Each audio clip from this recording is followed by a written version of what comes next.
Hey, what's up, everybody? Welcome back to the Dean Rogers Show. Today, I've got two special guests.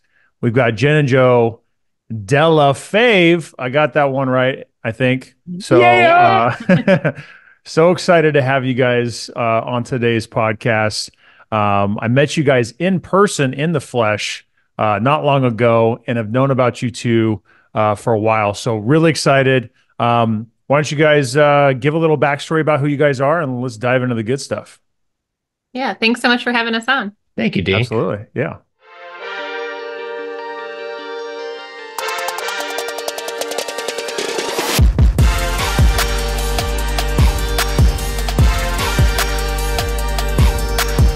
So my name is Joe Delle. I was lucky enough to marry this young lady years back, but I kind of got started in real estate before we met. Hmm. This was the year 2000.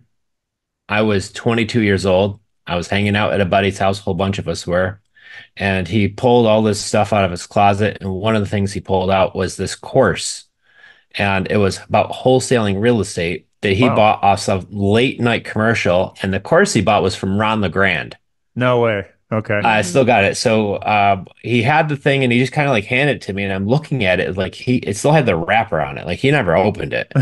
And so and it's like $3,000 in 30 days. And back then I was broke, bad credit. So I was like, oh my gosh, like can I borrow this? Because there's like no banks, no credit needed to get into real estate. So I was like begging him. So he let me borrow it and I listened to the VCR tapes or watched them.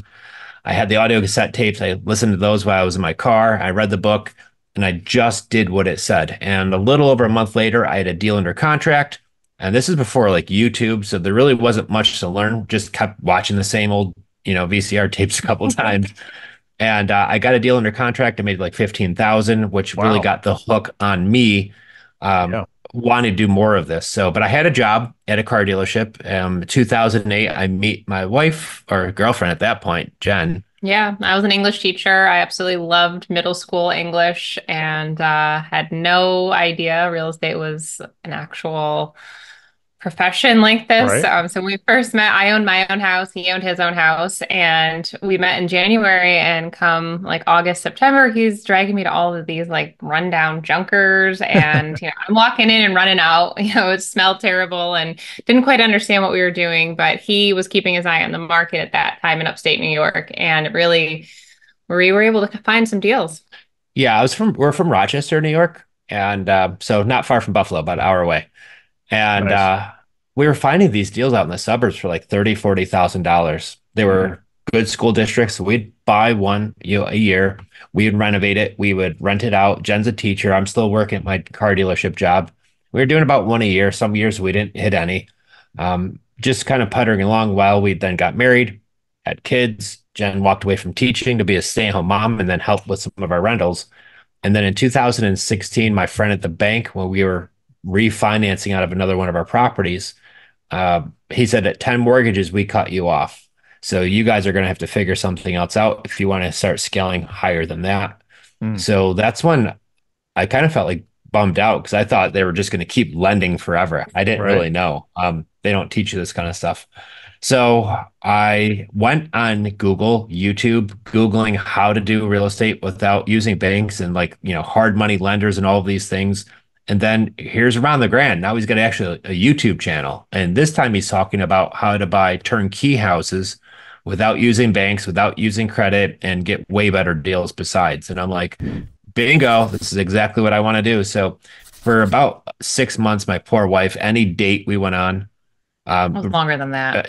well, the initial 6 months was just like me listening to Ron the Grand, always in my car. We went out anywhere, there's Ron talking about it. Fun date night, Ron's on board. So, but what was happening was we realized I had to take her out one night and have a couple of cocktails, and then I said, "Hey, listen, we need to do this more, and the only way we're going to figure out how to do it is get a coach." And after maybe a glass or two of wine, she was more open to it. um, she's just like, what are we doing? So, Yeah. but we did it, and that was a huge, huge thing for us. We could have took that fork in the road and tried to figure out on our own, but we actually hired a coach, and we did what they said, which is, half the battle, right? You could hire them, but Seriously. you actually also do what they say. But from doing that, we ended up getting a deal under contract, which was our first turnkey house that we bought for an investment property. No contractors needed this one. We bought it with $100 down. We had a 0% mortgage with a $500 payment on a turnkey house in upstate New York, Jeez. which then that was like a bell ringer. And when I signed the paperwork, I met the guy at McDonald's. I gave him $100 deposit. That's all we put down besides like a couple grand in closing costs. And I remember getting back home and I'm like in the kitchen, like of our old house, and I'm got the hugest smile on my face. She takes a picture. But that's what really got that bug going. And then we realized that we had somebody else we bought. She had a mortgage. And what I realized then is how to buy what's called on a wrap. It's close to what we call subject to. There's some small differences, but we did that deal on a wrap. And she has a loan in her name. It's still there. We still own the property, but we bought it and had a much lower payment. It was just a great deal, $100 down. And we did one more 0% deal right after that. And then 2020 happened, and we had a different coach who was helping us with marketing. We were just signing up, and like, no joke, I get a big promotion at my job, and life's going great. And COVID happens. Yep. And New York, because we're from upstate New York like closed, like slammed the door. You can't go anywhere. It was pretty tough. So then from sitting home for a few weeks, Well, it came to that point where either we were going to go all in and realize like this is what we wanted. We had talked a lot how we never saw each other. We really wanted to build a business, didn't quite know all the fundamentals behind it, but knew that time was always something we craved more of. He had 2 weeks every year, and just trying to figure out like what do you do with those 2 weeks? And then he worked late nights, early mornings, didn't really see the kids much, and so it was kind of a blessing. When COVID happened, we just hunkered down and went to work. And then, really, by June of that year, we started hiring team members and Mm. started really making a whole business out of it. And all because we had hired the right coaches and mentors along the way to help us too, because we looked at each other like it's time to hire, like other people are Right. going to join us. Such a mindset shift when you are really in it. So the forest to the trees is a real thing. Yeah, there's no doubt about that. When yeah. I want to go back to when you guys first became a couple. Um, Joe, you were obsessed with real estate at this time, right? You were just getting the wheels turning. How did you convince Jen that she was going to go along for this ride? So I completely duped her. I tricked her. I'd like, hey, hon, while we're out today, because I'd have like a day off or like a Sunday, we'd have a day off. We'd always go like out to like brunch and we'd go cruise around in my car.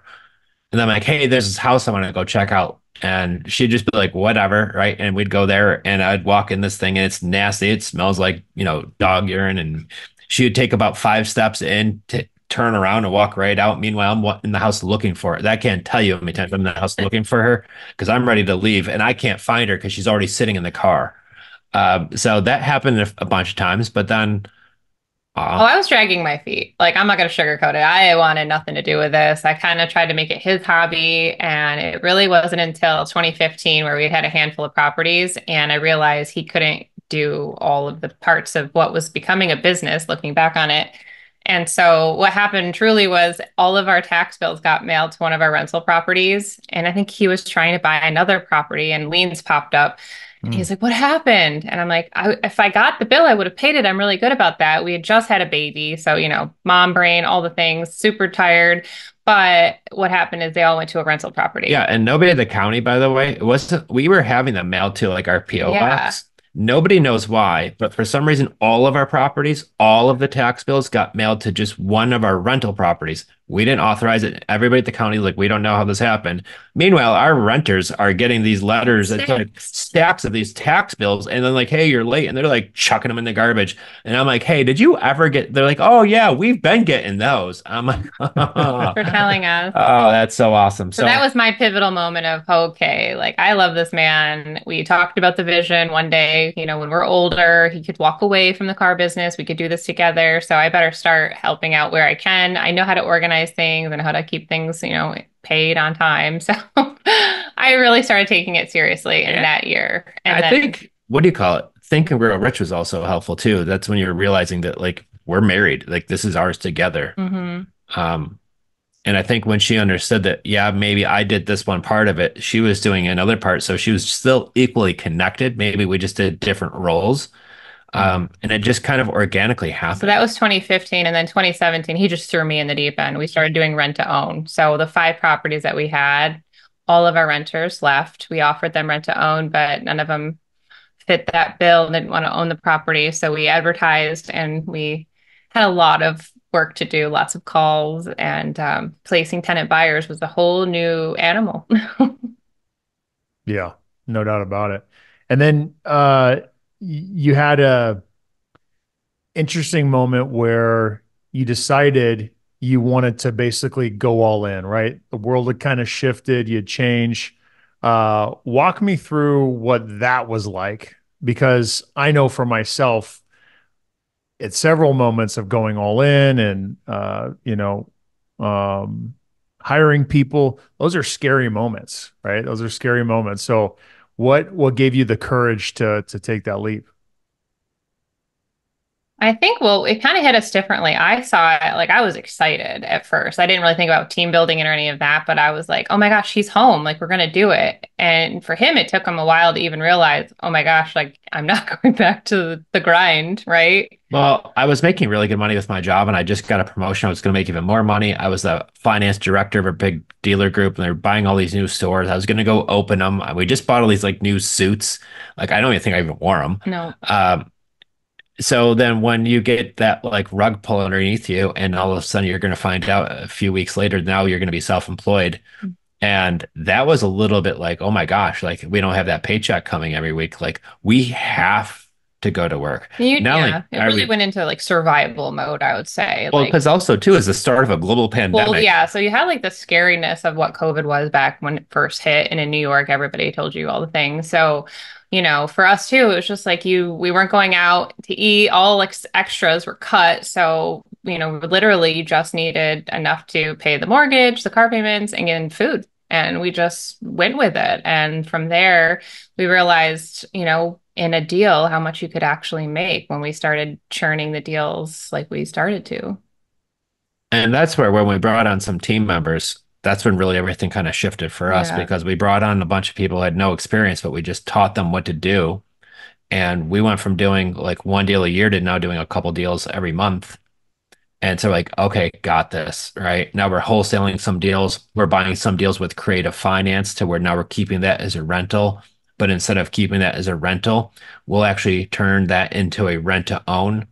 So our renters actually give us a 20, $30,000 non-refundable option deposit to move in our house. And they still pay rent.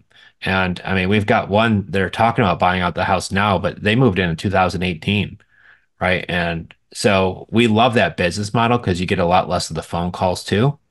And we're now doing some fix and flips.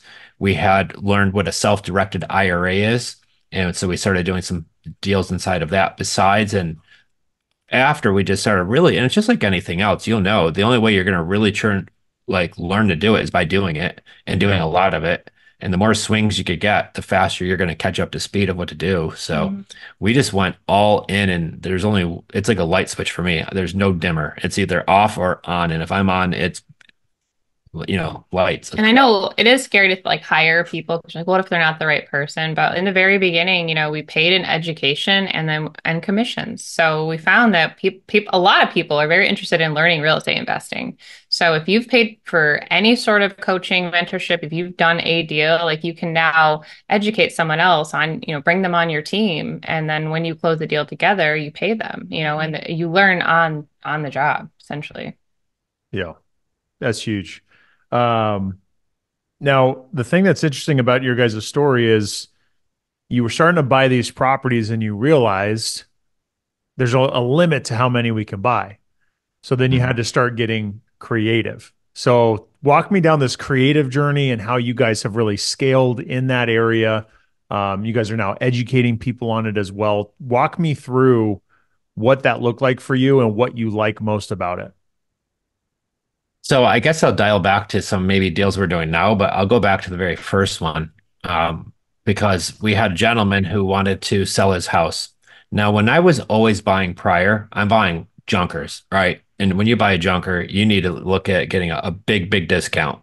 So Yeah. that's what I was always used to. So for me, it was a mental mind shift. That was my hardest challenge because I'm looking at a turnkey house now. And I'm like, wait a minute, this thing, like the windows are fine and the kitchen looks good and the bathrooms don't smell and they're clean. And like, this is different, right? Yeah. And so, and the seller's like, hey, I still want full price for my house. So I think of our first one, he still gave us a pretty good deal on, don't get me wrong, but he got nowhere near to how low a wholesale price was. I would say probably 90% of value is what he got for it. He wanted an easy sale though. And we still ran into a lot of those people. But on a turnkey house, if I ever had that lead, I just normally throw that out, right? You want top dollar. I'm not doing that. Well, Yeah. with this house, he didn't owe any money on it. It was a free and clear property he actually inherited through his family. And he had it rented to some friends. He lived an hour away, didn't want to be a landlord anymore. Accidental landlord, right? Mm. Didn't buy the property to ideally be a landlord, but yeah, here he is. So when we did it, we asked him what he would want for his property. He gave us the number. I asked him if he could do any better, and he said, "Really, I want to stick to that number." I said, "I don't blame you. I think that's a fine deal." I told him we typically buy with no money down, okay? And he's like, "Okay." I'm like, "Perfect." I said, well, if it's free and clear, what would you want for your payment? Because I'm going to pay the tax and insurance. He shot me a number that was a little too high. I said, I can't do that, but I could do this, which would be $500 a month. He said, that's fine. And I said, that's going to go against what I owe you every month. Okay. And he said, that's fine. So what did I do is I'm paying taxes, I'm paying the insurance. So my payment's about 750 and we rent that to our renter for 1250 a month and we could just put the for rent sign right away and it's rent to own. So my poor wife, instead of getting a couple of calls, when you were offering rent to own, we were getting like 200 to 300 messages a day, like in your Wow. DMs from people because there's really no other Just people with a offering sign in it. front of the house? No, sign in from the house, but we'd put it on Zillow, Craigslist, Facebook groups, Facebook Marketplace. And so basically my wife was getting shot at from every angle, Yeah. all day long. Meanwhile, we have a 1 year old baby, a 3 year old baby. I'm gone for 12 hours that day because I'm working, and Mm. she's fielding 300 people a day. Yeah. Wow. So how do we get her in it? And then that was just for one property. We had five of those going on at once. So it got to be the point where if she didn't strangle me, we were gonna make a lot of money. Definitely. It wasn't easy, but we learned so much. And now it's like having the systems and processes that's, in place. Anybody can plug and play. Yeah. You think it's important to go through some of that struggle, that those learning or growing pains, so that you can appreciate when things are good, or do you think getting a coach sooner is always better because it's just going to accelerate your results? It's going to help you minimize your risk, your mistakes, all that kind of stuff. I think no matter what way you do it, I mean, it hurts more without a coach. I mean, we had one and yet still like it was just Of so course. much. I think Yeah. I could have used a little more guidance, quite honestly. But I think that you just have to, it does build your character for sure. And with real estate, I feel like there's just always something. Like it doesn't matter what part of the deal or transaction you're in, and you just have to get really great at solving the problem and moving on to the next thing. I talk about whack-a-mole, like that game at the carnival, it just feels like that all day long. You're just like Yeah. putting out fires and dealing with one thing after another. But it does make you stronger. And then really to be able to share with other people who are looking to get into the space, hopefully somebody learns from a mistake maybe we've made and they don't repeat it. That's always ideal. Yeah. Yeah, and I think having the right coach looking over your shoulder will very much help minimize some of those things. For sure. You got to make sure you're finding a coach who's actually doing what you want to be doing. Mhm. I think that's really important too. Um, But also too, I mean, you've done a ton of real estate deals yourself. Every deal's got something going on with it, every one of them. And if you could get through a whole deal and there's only one problem, you consider yourself lucky because there's usually like seven, right? On every single deal. You got through this hurdle, now there's a new one that just popped up for whatever reason. Yeah. But part of us doing what we're doing is we're buying properties off market most of the time, almost every single time. Um, there's a reason why they don't want to just list it with a realtor. Maybe they've got some issues or some things going on, and you got to help not only buy a deal, but sometimes help counsel people and marriage counselor. I mean, there's so many crazy things. So you just have to be able to bob and weave and help people solve their real estate problems. Yeah, no doubt. Hey, I hope you're enjoying the podcast. If you're listening to this right now and you're just getting started, or you're doing this on your own, you might be struggling or not have clear direction. And I get it. When I first got started, I got some results, but I wasted a lot of time and made some big mistakes that cost me a lot of money. Now, I don't want the same for you, and I know I can help because after a handful of coaches and joining masterminds, we learn how to take our business to multiple seven figures a year. Now, if you're interested in learning how you can join the coaching program and the community, click the link down below in the description to apply. Now, let's go ahead and get back into the podcast. Let's go. I want to start getting into some of the juicy stuff about how you're doing the type of deals. What are some of the skill sets you need to have? What is some of the knowledge you need to have?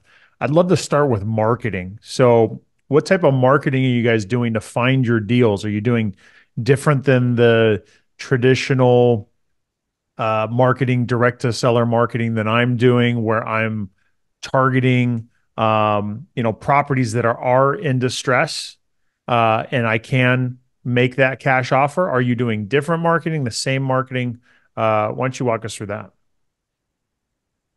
Yeah, we really love Facebook marketing. That's where like our favorite spot is to talk to sellers. And we have a couple different like ads. We do run sponsored ads Okay. that we like to do. There's also different free ways that we can chat about. But we really advertise that we can pay full price. And it's a silly like sign I'm holding and I'm just smiling. And so with that sign alone, it's just so different because people are intrigued. What do you mean you can pay full price? What's the catch, right? And so immediately you can just start asking the questions. And we always lead with, creative. We want to see if we can make a creative deal. Well, Mhm. and I think the neat thing too, we do have where many things where we say we could pay full price. We run a couple different sponsored ads on Facebook because when we post on Facebook, people are seeing these posts and then they're reaching out to us, which I like. We have a system where we actually, once they do reach out to us, we have a few questions we like to ask them through Messenger first.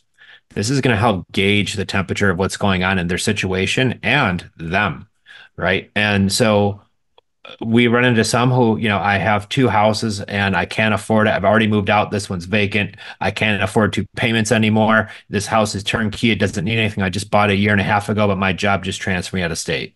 Like, call that one now, right? And then I run into sometimes, my house is turnkey. I renovated everything in, 1984. It's beautiful. And I want pristine top dollar for it. And I'm not even going to sell it. I don't even want to sell it. So don't even give me an offer. But if you were to take up an hour of your time on the phone, what would that sound like? And I'm like, yeah, don't call him yet. So we can learn some of that through Messenger, which is really helpful, and make sure we're getting on the phone with extremely motivated people first, and that's helpful. And there's many times where we do find out they have a property in distress, and we can make that low cash offer. Mhm. There's many times where they're just either they have a house they want to sell off market, and we could offer them full price too with terms. And full price is really just the price that we agree on. Um, and there are many times where, because of our structure, we find some projects that we do that would be a wholesale deal or a fix and flip, but we buy it on terms, do some light renovations, and then we just sell it on the market right away. And so those are our favorite fix and flips that we do because you really just need a few $1,000s to close on it, take ownership of it, clean it out, maybe paint, do a couple small things. Sometimes we don't even do that, and we just relist it on the market again and sell those. So we've done a bunch of those recently too. Then I've got the traditional fix and flip we're doing right now in Pensacola, Florida, and we do it virtually, so we don't go to the properties. We found ways to link up with realtors and contractors and recommendations in different areas around the country. So we do it all from just sitting at our house. We don't go to seller appointments maybe once a year, and that's a stretch because we don't even do that. And we have a really small team, but our one big give, I want to kind of go there first for your audience. So I know the biggest challenge when you're a real estate investor is getting leads and your cost per lead and how many leads am I getting. So I'm going to give you a way right now to generate free leads any market you want to target across the country. And it doesn't even have to even work in the US. If you want to target in Canada, it'll work there too. Other countries, fine. But I know it works really well here. So if I want to join, I'm looking for a deal in Las Vegas, Nevada. I go on my personal Facebook page and I type in Las Vegas, Nevada in the search bar. And then there'll be like posts, people, groups, all the things. Hit the groups. Now, in Las Vegas, there's a ton of different Facebook groups, thousands of them. Now, what I do and what we instruct clients that we work with in our coaching, this is, I think, why we do so well with them is because they don't need a big marketing budget. They need zero marketing budget, especially when you're first getting started. Because I know when we first got started with our first coach, we signed up for coaching. And then after I realized we got to spend thousands in direct mail. I didn't know that at first. Um, I'm glad we did it. Don't get me wrong.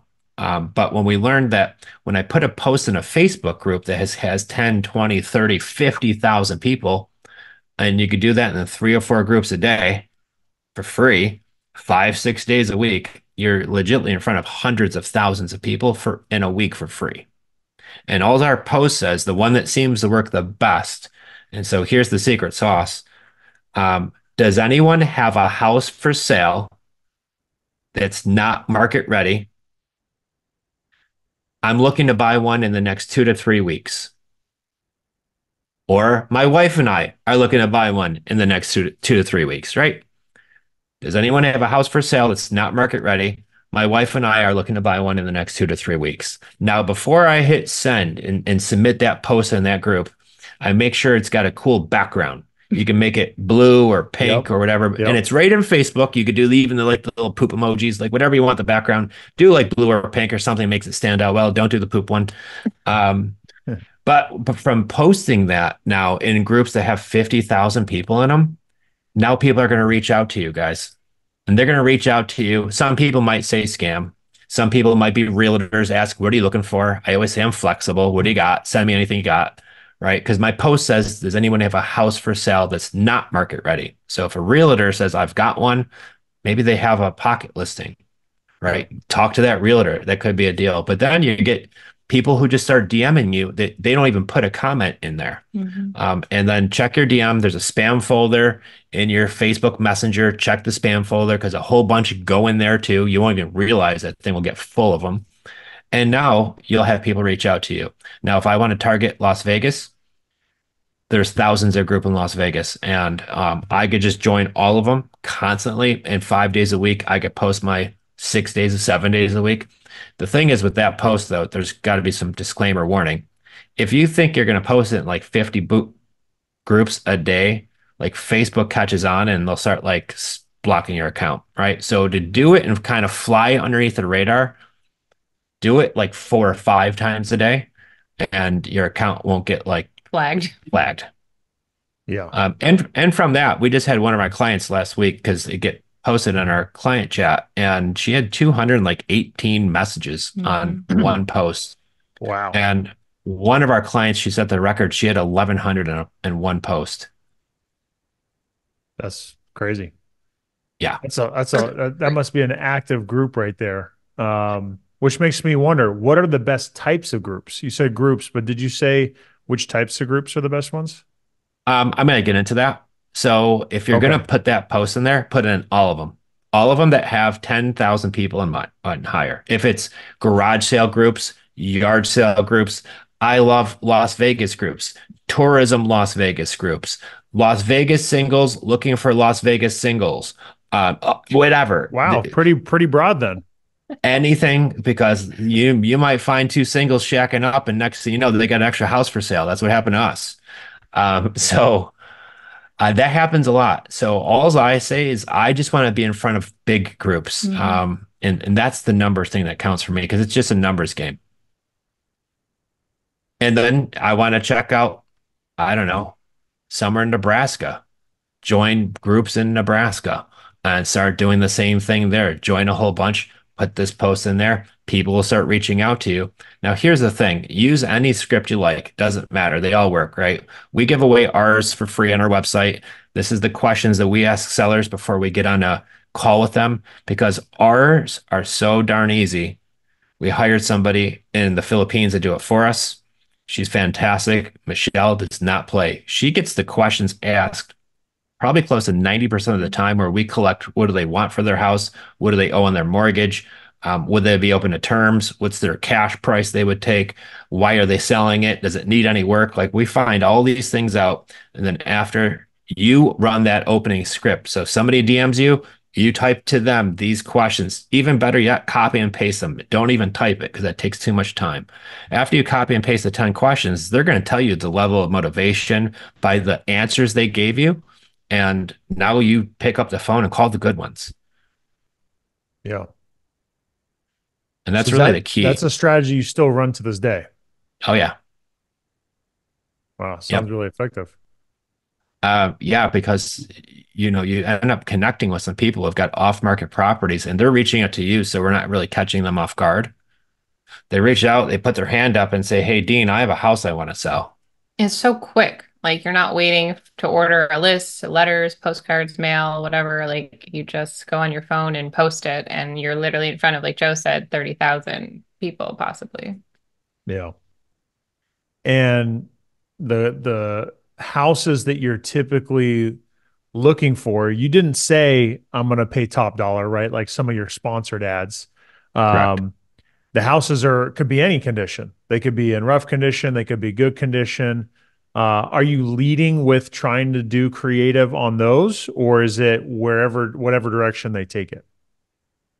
So when we ask the questions, we have a straight line approach, right? So just a series of questions they're going to answer. We start getting into like, why are you selling it? How soon do you want to sell? Things like that. Then we always ask them like, what do you need for the house? We always ask them next, like, if we would agree on that price, would you be open to terms? And if they say, yes, I would, cool, let's get on a call. If they say, no, I wouldn't, we always ask if we were to pay cash and close when you want, what's the least you take for the house? We get that number and then we give that to my acquisitionist. Now, at that point, if they have a high level of motivation and it's a turnkey house, and they've got maybe some pain going on, we still want to call them, even if they said no to terms, because maybe if we could explain more, maybe they'll understand how it could help them. If they're in a distress situation, needs work, all these things, absolutely get on the phone with those people too. So we had one, as silly as it sounds, this lady saw our ad and she just put a comment. And so this is why, like, don't slip on this stuff. She was like 900,000 and it's yours. And I'm like, well, that sounds like a lot of money, but okay, cool. So we get in the DMs, we're asking her the questions. And she's got a property on Marco Island, Florida, which is right off of Naples, swanky high-end island. And the property is a $1.8 million house. She's asking 900,000 for it. It's a ranch built in 1991. It was 2,000 square foot house on the water, boat, dock, jet ski, the whole thing. And it needed work. Like she had a couple of $1 million properties and she had a window missing. So every time it rained real bad in South Florida, rain would get in her porch. So you see these neighborhoods, you're like, who would be living like that? Who would be thinking to sell their house on a Facebook post? Guys that are out there. And then we find the junkers, we find the fixer-uppers, we find the houses that somebody will literally sell us for like $2,000. So we find everything in between. So the goal is when you're a real estate investor, get as many leads as you can, get through them and find the good ones. And then all the ones that aren't, follow up with those people because they come back around. Anybody that says no to terms, one of our guys just closed one from 2022 he's been following up with, right? Now Mhm. they finally made the deal because it took that long. But if you just follow up sometimes over time, things will change. I just had one close this last year, towards the end of the year, that was from 2017 when I was still Jeez. running Oh my, acquisitions and I was still using Google Sheets as my oh CRM my, to track my leads. I couldn't believe oh it. my God. Um, How did they not sell it to you Wow. before, like, what are you doing for 4 years or, 5 years? You're so, you yeah, know, well, he in he this case, just it's six, 7 years. he wasn't ready. He needed some more time to get through some stuff, and then sure enough, we built such good rapport. First thing when he was ready was called us right back. Yep. and didn't even talk to me, talk to my team, but just remembered the conversations he had with me, the rapport he built with my partner. So yeah, that's huge. Um, See, who else would he have called, right? yeah, exactly. Well, that's super cool. I love that strategy. That's a huge win for guys that are listening to this. I would lean into that pretty heavy. That's a great way to get started. Um, what do you think works best about that strategy, and why would you think it wouldn't work? What would cause someone not to do it? Just I'm too busy. Right. Yeah, I'm too busy to make 5 Facebook posts a day, but yeah, we'll look on TikTok and Twitter yeah, or X or and all the And other then on the things. flip side, like, why are they too busy? And it's probably they're afraid of what friends or family might say because when you're posting on Facebook, it's social media, so other people are going to see you post. So sometimes there's some sort of mindsets that, that needs to be strengthened there. Really working on either the fear of success, is it some other sort of fear, but definitely putting that why is it so important that you are even trying to post this instead of worrying about what everyone else is thinking. We've had some people have to really work through that aspect of it. One of the girls that worked with us and then now runs a full company with her husband full time, she did not want to post on Facebook. And as soon as she did, they did 16 deals last year, all oh local, all wow, free. Yeah, right outside of Pittsburgh, Pennsylvania. And, she's like, wish I did it sooner. But, it's just one of those things where you've got to get over that hurdle of whatever's holding you back. And if you're the one that's got to put the food on the table and help, and my thought process too was what helped me is I've got to get over my fear because somebody on the other side is truly waiting. And I realized that once we started helping these sellers, like the lady with the broken window, and our us buying that or signing that deal was, going to help her now buy another house and get out of that situation. And like the list goes on and on of why people are selling and why they need us off market. Hmm. yeah. So once you can really, feel for the other people, like you get over your fear pretty quickly too. Yeah. I'm glad you said all of that because that is what is why people wouldn't do this strategy or any other strategy for that matter is the limiting beliefs they have in their head or the mindset shift or the fear of success, the fear of failure. I mean, all these different things that is just in between your ears. But once you actually do it, you finally start to build that confidence, the skills around it, and always wish you had done it sooner, right? Yeah. Every time. Yeah. So this strategy, I really like it. Is there any other strategies besides the sponsored Facebook ads of Jen holding the sign? Is there any other types of strategies that you implement right now that are working really well? Yeah, so that's one of our favorite ways is we get a lot of leads coming in that way. I also do prop stream. So I look on prop stream. There's certain searches that I like. One of them that I've been really trying to target right now is because on prop stream, the thing I love about it, you can look for very low equity deals. Mm, And so for me, if somebody bought a house, I do a filter where they own a house, they have an interest rate under 4%, because a lot of the deals I look at, because we could buy a property and the loan stays in the seller's name. But I'm running to some of them right now who have a 7% rate. And when I look at what it rents for versus what their payment is, it's negative cash flow. They're yeah. not working, some of them. But the Yeah. ones that are working are the ones that have a 2 to 3% rate. And when we were at the family mastermind, one of the guys were talking about that's like 66% of the country has a rate under 4%. Yep. So it's a pretty big mass, right? So what I do is I look for folks who have a rate under 4% with a minimum loan to value of 80%. Then I look for single family homes is what I'm targeting for these searches. So what I'm looking for are probably nice turnkey houses that have no equity and a really low interest rate. So that is a great search. And then if you really want to have some fun, find out what ones are on the market currently for sale. See if they've been on the market for a while, contact that agent and just say, hey, would your seller, if I were to make an offer, be open to terms where I could just take take over their existing mortgage so I could get a low rate. Hey, Dean, I noticed that your seller bought this thing in 2021, and I would imagine rates are probably 2, 3%. Meanwhile, I know because PropStream tells me, so I don't tell them that I know. But I would say, hey, I would imagine that rate back then in 2021 is a lot better than the 7.5 I could get right now at Chase Bank.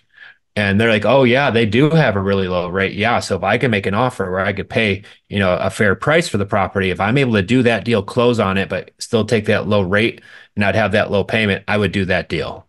Yeah. Because everybody who's pulling lists, they're all looking for big equity. That's what we all want when we're wholesaling. You have very little competition at all with a low equity, low interest rate. And when you do what we do, isn't that like what everybody wants right now? A turnkey house, really low rate, really low payment, right? That I could just buy with very little to no money down because they don't have much equity. And then I could get a cash flowing property that I'd get a 2.5% rate, something crazy like that. Yeah. And help a seller because maybe they can't afford a low cash offer because they don't have the kind of spread for that. And if it's not selling in the retail market, it's been on there for 109 days. This is something maybe they're willing to look at. Now, if I find out they're also an absentee owner, besides maybe they've already moved or something like that's happened, oh my gosh, just, the things go up from there. Yeah, we just had a deal we were trying to put together last week. Seller was motivated, all the reasons you mentioned, and um, the mortgage was just too high because they had a 7% interest rate. And Yep. if it had been a property they didn't buy last year, but several years ago, it likely would have been the perfect scenario. So, hey, what's up, guys? If you want to learn more about how you can join my community where I'm going to work with you hands on, make sure you click that link down below. Let's go. How are you contacting these people? Are you guys cold calling them, sending direct mail, text messages, smoke signals? How are you getting a hold of them? So we will either call them by looking them up, or we can, if it's on the market, we contact the realtor. We're going to be doing a direct mail campaign coming up soon because we live in South Tampa or just south of Tampa. And, I'm not going to pick on the community here, but there are some elders who might not have Facebook. Okay. But maybe they have this extra house that they want to sell. So then we're going to do a direct mail campaign where we do the yellow letters that look like it's an invitation style envelope. Those are the ones we were doing years ago too. So it looks Yep. like they're getting invited to like a party or a wedding, and then we don't even seal the back of it. They open up, there it is, like, hey, I want to buy your house. Make it nice, pretty looking, make it look like it's handwritten. It's so basic, it doesn't look fake. It looks like, hey, this guy has slappy handwriting and he handwrote me saying that him and his wife want to buy my house. So Yeah. we're going to do that soon too, because we want to target some local places because we're looking for some deals close to where we live. The ones you're calling, that list must be pretty small unless you're just pounding the phones with a dialer or something. Is it a very niched target list that you're then looking up the numbers and calling? Yeah, if we find like in a certain county, because we don't really go too broad with that. So if there's a niche area that I'm looking at, you might only have 40, 50 people in there that could fall in that niche. It all depends on what it is, like how much loan to value they have, things like that. So I try to weed out most of the people who have big chunks of loan to value or have high equity. Um, we weed those out if I'm looking for these creative finance deals. And we try to lead getting into creative finance deals because of our niche is what we do once we buy them. We own them and we do rent to own. So once again, if I could buy a deal where I have to put $100 down, pay 3, 4,000 in closing costs, most time we don't even have to paint it. Sometimes you might just pay a couple thousand to have it painted, some small stuff, but they're usually pretty turnkey. And then I find a renter who gives us 20,000 to move in and pay rent and we get cash flow. Now I'm not having to hire out contractors. I'm not having to do all these things. And we just got paid like almost like an assignment fee to buy that house because of our Yeah. non-refundable option deposit. And then we get that monthly cash flow. And then last year we had 3 buy us out. And I mean, that was some pretty big checks we got there. And we're about to have 1 right now buy us out, which is another really big check. So that's the neat thing. It's like a Ferris, the um, Ferris wheel. Ferris wheel at a amusement park is when they first get on, they give you a bunch of money, and when they're on there turning around, they pay you rent, and then when one gets off, you get the big old check. So we just keep filling that sucker up as much as we can, and but you do sell off some too. That's pretty cool. So what's the sweet spot type of deal? Because I know I'm thinking about nicer houses, and with a nicer house, I'm expecting a higher price point. And then I'm Mhm. starting to think, okay, so higher price point. If I'm taking over their mortgage, I'm paying top dollar for their property, right? Willing to pay full price. Naturally, you'd like to get as much of a discount as you can. I might have then a higher mortgage. Okay, are the rents strong enough to support that or higher? So, what's that sweet spot look like for you in your market, and how do you, and are there like enough of those opportunities? Yeah. So my ideal property, the ones that I love the most are whatever area that I'm focusing on. And we do it in New York. We live in Florida now. So we do a lot in Florida, but whatever the average price point is in that market, if I could find a good school district and be under that price point, that's ideal. Hmm. That's ideal. Now we've done some higher end things too. It just takes the right kind of buyer to be able to swing the payment.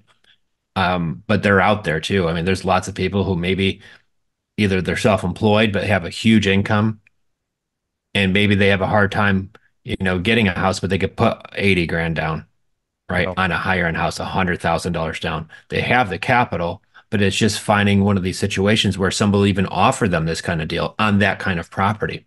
So you have to remember if you're going to deal with a high-end property, it's just going to, you want to build yourself some time to find the right renter who's going to do a rent to own and have the money. So don't get desperate on a $1 million home and take 25 grand down because if it's $1 million home, she's not going to take anything less than 100,000. Well, you're also putting your rent to own buyer in a bad place. You want to make sure that they eventually can get qualified, and they're going to also take better care of your property. Those who don't put enough down tend to not treat it as well. Mm-hmm. That's a good point. So you're similar to me. You like to be at like the medium price point and below. Yep. Okay. And then good school district. What is the do you find that you're able to, in most cases, get in front of properties where their mortgage is below the rent, the going rents? Yeah, and the key to doing that is find the one that has that 2-3% rate. Yeah. Or one of my favorites is to do. So here's another big win for everybody. If you ever talk to a seller and the house is either a complete junker, I don't care, or if it's absolutely beautiful and it's this castle, I don't care. If it's a free and clear property and there's no mortgage on there, we control the pen.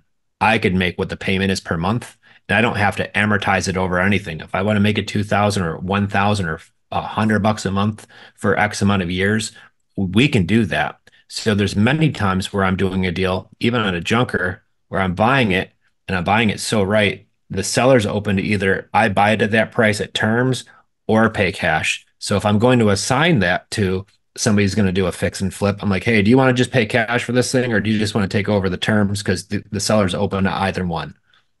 That gives a lot more opportunities for and it builds more value in the deal too. And I've had some of these, the buyers will just say, no, I just got the cash. I'm just going to pay cash for it, which is fine. And then we have some that'll actually want to do that part too. So Mm. um, I think that's key. But on these free and clear properties, we could dictate the payment. So um, $1 million home where we are in Florida, the payment, if you're going to go buy it right now, is probably 8 grand. But if you talk to the seller who's in the right situation and they feel like they got their price, you could get a much lower payment and you could build in the payment. So if I know it rents for X, I could just make sure the only way I'll do the deals if my payment, including everything, is well under that. Yeah. So you can structure it anyway with a free and clear property. So once again, if you're talking to sellers and they don't owe anything on it, doesn't matter if it's beautiful or not. The four legs to the chair are the four legs of the deal, which is your price, which is usually most important to them, which is usually the least important to me. But what's more important to me is the no money down, having a really low, nice payment for a really long term length. And then the last thing to me is the price. And once again, that's the most important thing to your seller. So this is why, the most important thing to me is, or to them is, what's least important to me. That's how we could create some wins. And especially because they walk away saying, "Oh my God, I can't believe I got that price." And I'm like, "I can't believe I got that price with no money down, some crazy low payment, and I've got a 30-year term on it." Yeah. So you create a win for you and the seller. Why do you think a seller would do the terms and not want the cash now? What are the most common reasons that they would do that? Sometimes they don't need it. Yeah, I was gonna say the one that we did in the middle of the pandemic, the gentleman and his family owned a beautiful house, free and clear, and they wanted to move to North Carolina and originally wanted like a huge amount down, but Joe worked his magic a little bit. Yeah, I think it was like $90,000 down they wanted Yeah. originally, and I was like, "Nope, not going to do Wow. that." But we agreed to $30,000 down, which is a lot. But it was a $200,000 house. Right now it's worth 300,000. But when we bought it, we put 30 grand down. They agreed to $1,000 a month payment, 0% mortgage. So what we owe on it now after just 3, 4 years, 4 years, Hmm. opposed to what it's gone up in value, like talking about how to build spread super quickly, even if the market say the same, just because of how quickly we're paying it down, it's huge. So But he wanted the speed and convenience, and he left all of his like brand new leather furniture, which the dogs had destroyed. So there was a little bit of dog smell he had to take care of in that house, but he didn't have to get it market ready because that was, you could tell like that would have definitely taken a lot of time and money just to get it up to speed, like for a realtor to go through, you know, how they like Yeah. everything to be. We just sold our house 2 years ago, so we know how that goes. And so for them, it was just I think they also need that flexible closing date. So we were able to work around their schedule and just that convenience factor too. Yeah. mhm. That's just one reason. I mean, there's been so many. Tons. Well, like I've got one right now that we're working today that I told my acquisition manager, Lexi, she was our babysitter. And then she was great with the kids and had a great speaking voice. And we're like, "Hey, do you want to learn real estate?" So now that's what she does.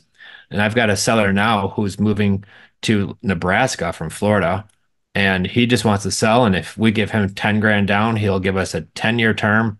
His payment's 800. We know it rents for probably 1,600 in that area. So I'm like, yes, sign me up for that deal. He just redid a whole bunch of stuff to the house, so it really doesn't need much after he just bought it not long ago either. Hmm. So bought it, did some stuff to it, and now he wants out. And if we could give him a couple bucks to help him move, he's gone. And with a 10-year term, I should be able to cash flow quite well in that deal. And I don't have to fix anything, just give him money, closing costs, and I'm into a deal. Put an insurance policy on the property, find my renter who's going to do rent to own, get all that money right back when my renter moves in. And now I have no money into the deal, no credit into the deal, and I'm just cash flowing 500, 600 bucks a month for the next how many years? Yeah, us covering the closing costs can help people a lot too. I've noticed just knowing that they're not paying any commissions or closing costs and that like, they are still getting their full price. It's just a delayed cash sale. But then even if they need a little bit of move out money, you know, if we could build that in. Yeah. So when you go through your sales process, how do you determine which hat you're going to wear, and how do you balance that of I'm going to be the cash buyer now, do a cash sale, I'm going to do creative. How do you navigate that process? So that's a really good question. And it's dictated by what the seller's responses are to our questions. So if you have a $500,000 house and you want close to 500,000 for it, and the only way I go by that is with seller financing, right? So I'm going to pitch seller financing to them. They're going to say, "Joe, Dean, well, what's your cash offer?" I'm saying it's so low, it's insulting. Like your house wouldn't even qualify. You want top dollar for it. This place is pristine. It's gorgeous. The only way I'm going to be able to stretch to that is with terms. Um, I've got one right around the corner for me. And I know if I tell her the real cash number in her house, she's gonna just say bad things about me. And I know she will because it's not that kind of house where that low cash offer is really needed. But anytime somebody says the house needs this, it needs that, it needs this, it needs this, we still make that cash offer. I'm sorry, the creative offer. We ask them if they'd be open to terms, if I still pay their price. And if they say, "No, I need my cash and I need it now," then we're going to look at what a cash deal is on that one, the one that does need a little bit of work. And it doesn't have to be. There's some where we just bought them and cleaned them out. Then there's some that are full-fledged falling in junkers, right? And you make your offers on those, on all of Yeah. them. The only ones we don't give a cash offer on is that one where they want, full price, and that's the only, and it's a pristine house. Then the only way we do that is with terms.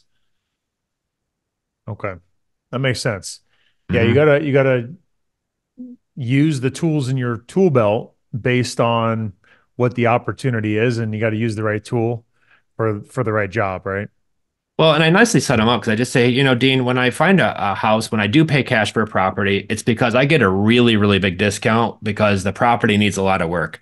And when I find a beautiful house like yours, Dean, the way I could stretch and pay that top dollar is with terms, with seller financing. We buy it as is. I could close whenever you want. We take care of all of the closing costs and fees. And then when you move out, if there's any stuff you don't want, leave it behind. We take care of it. The routine.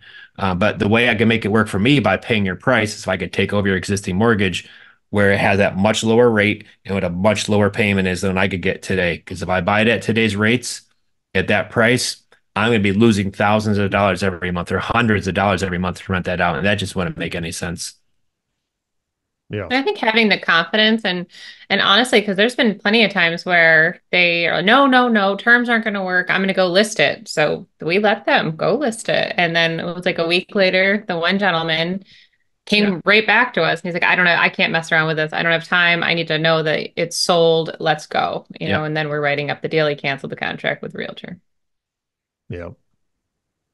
So you guys talked about building out a team, going through that, a little scary at first, but you guys were realizing, hey, I want the freedom, right? This is what we signed up for. That's our goal that we wanted. What does your team look like now, and what kind of roles do you guys have within your business?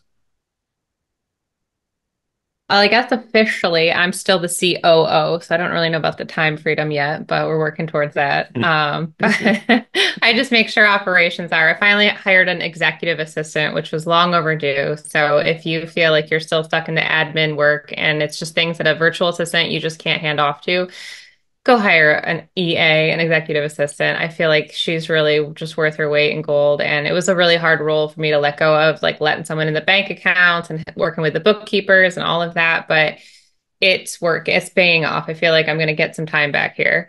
But then from there on the front end, we've got On our real estate business, we have our acquisition manager, Lexi. She's been with us for a little over a year. We have three follow-up specialists. They're lead managers, things like that. And then I have a virtual assistant, and her name's Michelle. She's in the Philippines. She helps when people are just coming in, and her two tasks are when somebody reaches out through Facebook or a message or whatever that is, she has to get back to them in under 60 seconds. And then her second job is to make sure they answer all 10 questions and then send that over. And that's all she focuses on there too. And then Mhm. she does obviously some follow up as well. But we have our folks here who are picking up the phone. They do call and then try to set up Lexi, my acquisition manager, just to get her on her 10 to 15 calls a day. And that's really what we focus on there. What we used to do, though, we had a much bigger team, and thanks to some great coaching that we have, shout out to having great coaches.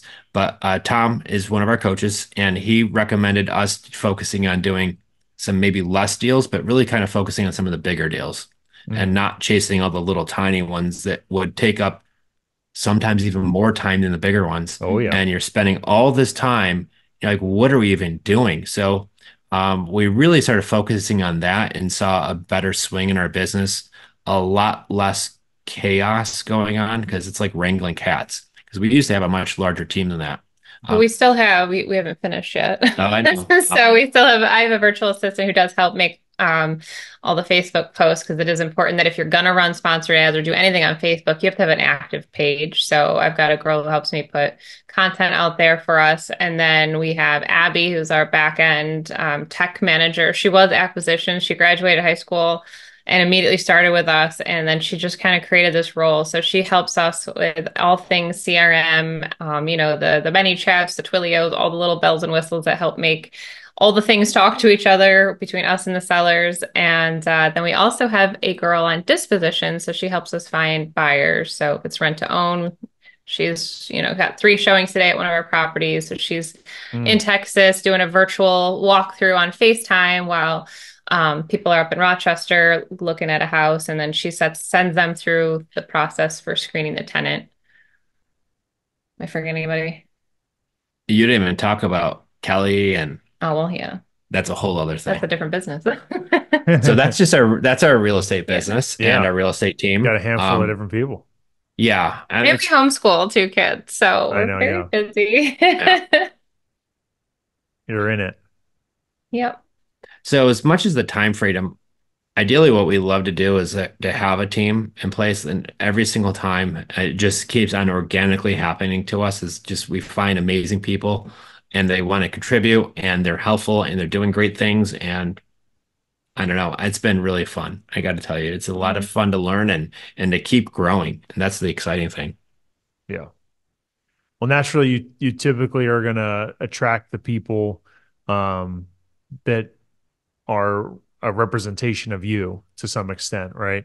So I think that's awesome. We've been really blessed and fortunate with our team, everybody that we've hired, we've had for a long time, and just great energy, great great production from everybody, and we're all just excited, feeling like we're just barely scratching the surface, and we're doing Mhm. great things, but still excited for what's to come. So Yeah. that's huge.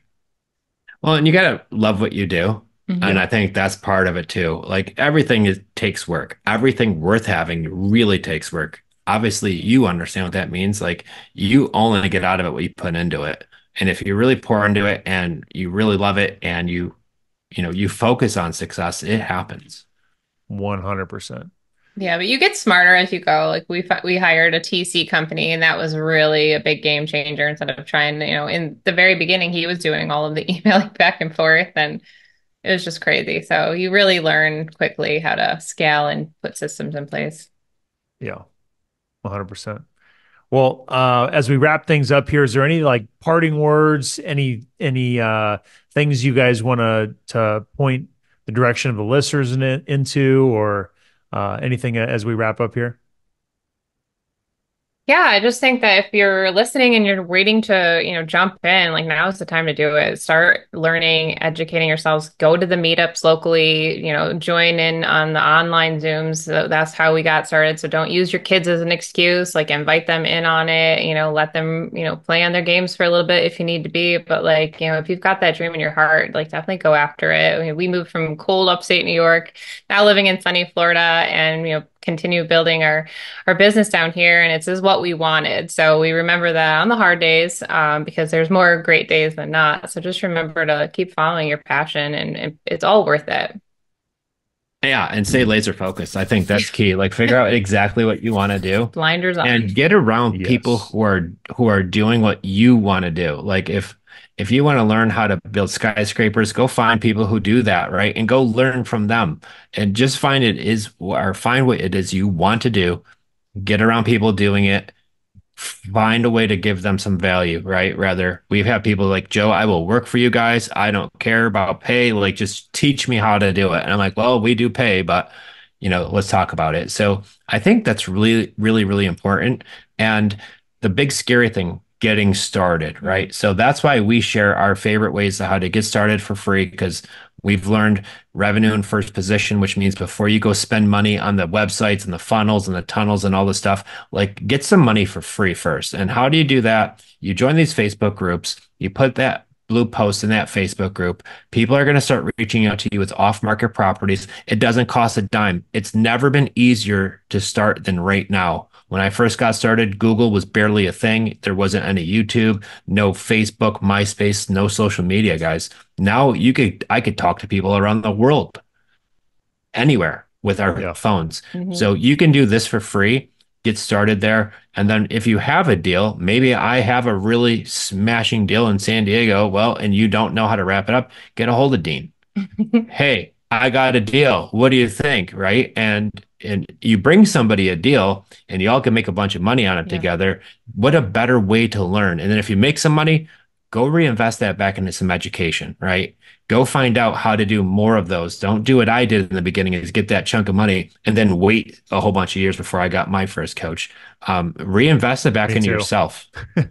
That was probably my biggest mistake I did. I got the check and I just went, while I'm out every weekends now started on Wednesday, right? Yeah, Um, And so reinvest it back in yourself. That's the best thing to do. I love that. What's the best way for people to find you guys? I mean, you could call my phone number. You could give your So phone number out if you want. let's go. He's crazy. 585. I still have the upstate New York area code. So it's 585 207 2240. Or check us out on Instagram. Just my name, Jenn Delle Fave, and Creative Finance Playbook. You'll find all of our stuff over on our website. Yep. Awesome. Easy peasy. Yeah. Easy peasy. Well, thanks, Jen and Joe, for being on. This is great for me. I'm sitting here. I got a bunch of notes I've been taking. Just I love to learn. You guys have a ton of value you guys shared today. So for anybody listening to this, make sure you guys go apply this stuff. Make sure you guys connect with Joe and Jen as you guys have questions. And I know they're just always willing and able to share, give value, and find ways to collaborate and win together. So appreciate the two of you being on today. Thank you. Well, thanks for having us on because I got to say, every time we see you at the Family Mastermind, nobody's working harder than you. Nobody's busier than you. You are interviewing. I mean, Your cameras and you hustle your interviewing. tail off. So it is great to be on here. And Thank you. Yeah. come The say pleasure hi. is all mine. Yeah, thank you so much, Dean. All right, guys. Until next time, peace. See you guys.